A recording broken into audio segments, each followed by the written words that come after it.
¿Qué tal amigos? Sí, aquí estamos. Hoy es el día de la R, el día de la rusofobia, la carne rusa y R con R cigarro, R con R barril y ya saben, rápido ruedan los carros por los rieles del ferrocarril, el ejercicio para aquellos que quieren aprender a pronunciar bien la R. Bueno, el día hoy es muy simpático en el sentido de que ahora me he encontrado por varias situaciones en las que he estado cerca o he pasado, que hay muchos cubanos que en este momento están padeciendo una rusofobia extraordinaria. Y esto a mí, bueno, pues no es la primera vez que me llama la atención y que uso aquí en este canal hace apenas una semana. Es un tema que yo he tratado aquí. Creo que hice un video que se llama La rusofobia y los cubanólogos, pero el asunto es que en esta cruzada contra el olvido, yo siempre tengo presente que hay mucho más de lo que uno a veces espera en los seres humanos, porque como decía el otro día en el video, en Cuba, nosotros, mi generación, la que nació después del 60 y bueno, la que actualmente anda por los 60, 50 y bueno, los más pequeñitos, pero aquellos que están entre los 40, 60, 35 algunos, saben bien que nosotros los cubanos vivimos bajo un influjo muy marcado que procedía de la Unión Soviética, a la que muchos cubanos no decíamos URSS, sino rusos, porque hay una realidad. Aunque todos no eran de la misma región, a todos los asimilábamos como el término rusos, incluidos aquellos miles de ucranianos que fueron a Cuba en aquel bondadoso gesto del señor que está allá en La Piedra en Santiago, de Fidel Castro, cuando se abrieron los sitios para rehabilitar y para ayudar a miles de niños rusos, porque en Cuba no se decía que eran ucranianos, de niños rusos que fueron a recuperarse en la isla. Pero bueno, el tema tiene que ver en este momento con la forma en que muchos están expresándose a favor de los ciudadanos ucranianos que están en este momento en medio de un, figurativamente, voy a decir, fuego cruzado entre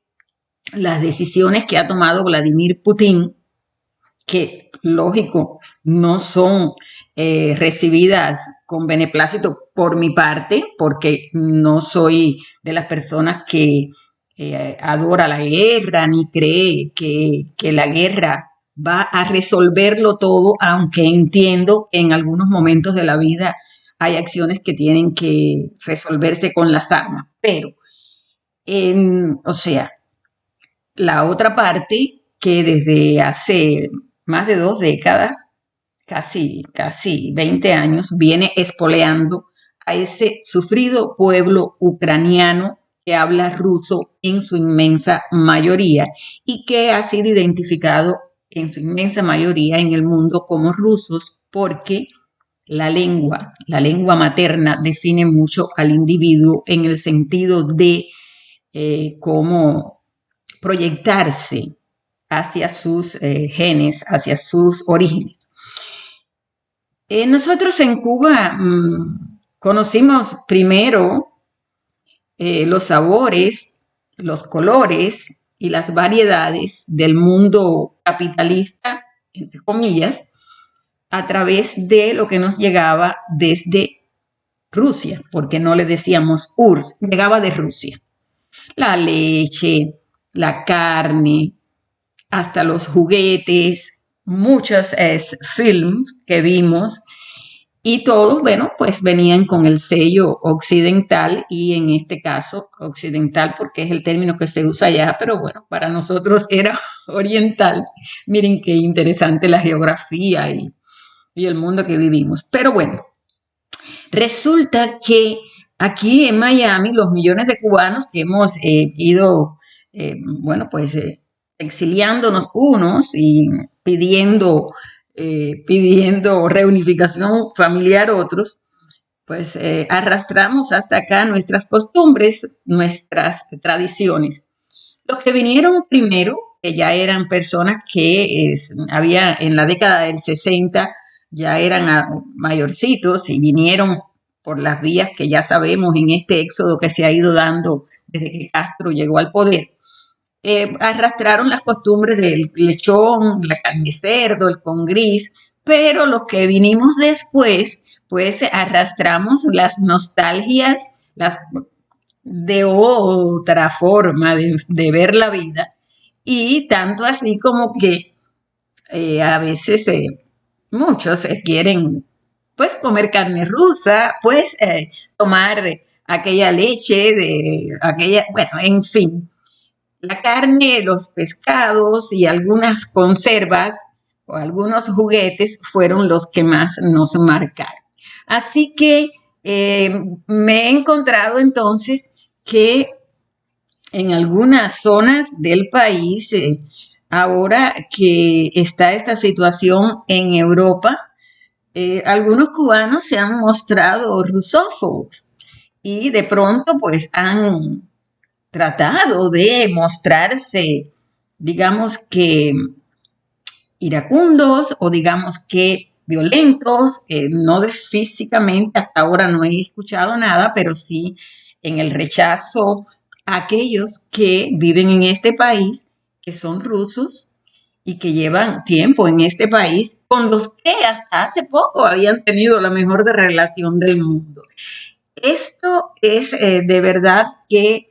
muy triste porque los ciudadanos de un país no tienen la culpa de las decisiones que tomen los que gobiernan el país. Yo ahora mismo pudiera decir, bueno, tú eres ucraniano que apoyas a estos dos presidentes malvados que ha tenido el país en los últimos años y que ha permitido la muerte de más de, voy a decir 10,000, porque las cifras por ahí espantan, de ucranianos rusoparlantes que viven en el territorio. Ah, bueno, pues entonces yo voy a ser ucraniofóbica.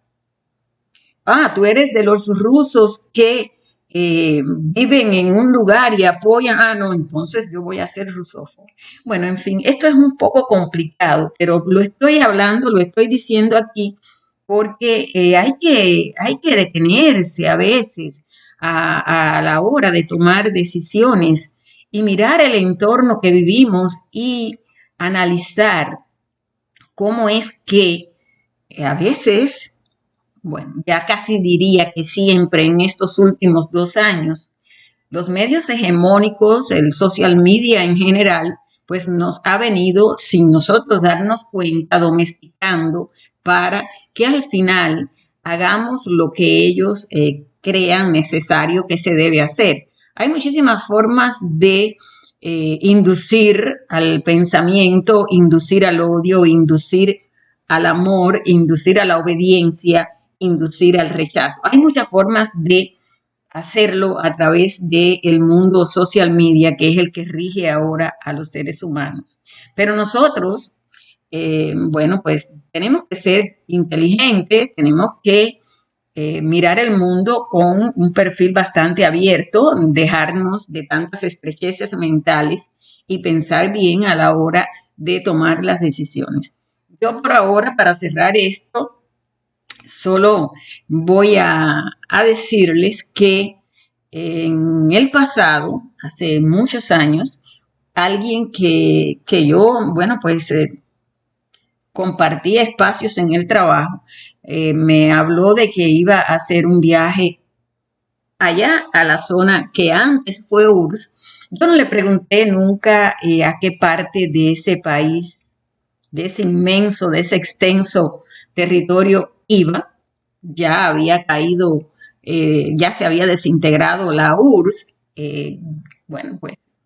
yo no le pregunté a qué parte de la antigua URSS va. Yo solo le dije, si puedes, tráeme esas muñequitas que uno pone una dentro de la otra, dentro de la otra. Y bueno, el amigo, la persona que yo en ese momento sentía gran aprecio y que, bueno, tenía muy buena relación conmigo, cuando regresó, todos decían Rusia, pues me trajo las muñequitas que aún conservo. Y bueno, con el paso de los años, en 2013, pues entendí un poco mejor que mi amigo o mi conocido o mi colega me había traído muñequitas, pero de un viaje que había hecho a la zona de Ucrania. Que desde luego todas las personas que conozco que han vivido en esa parte ucraniana, siempre, bueno, pues las conocía como rusos, porque ese es el idioma que hablaban. Y bueno, pues a partir de 2013-14, cuando empezó toda la situación de que se dio con el Maidán y todo esto, pues entonces me interesó mucho entender esa parte de la historia de esa zona. Y seguí buscando información y buscando y mirando y leyendo. Y fue entonces por eso que yo pude entender después eh, e incluso comprender todos los conflictos que se han vivido en esa región y cómo ha sufrido ese pueblo, al que si habla ruso y vive allí, bueno, pues yo sigo diciéndoles ruso por el tema de la lengua, que la lengua es rectora en muchas formas de asimilar el mundo, el individuo y la comprensión con los que se comunican contigo. Y no padezco de esa fobia ni hacia los rusos ni hacia los ucranianos que defienden a estos dos execrables individuos que han gobernado el país, incluido este actor de hace un tiempo que, bueno, devino presidente, ni contra unos ni contra otros, porque los pueblos no tienen la culpa de lo que decidan aquellos que en un momento determinado estén dirigiendo, organizando o de líderes de los países. Así que solo les digo que en estos tiempos la nostalgia, bueno, que prime por encima del odio o del rechazo.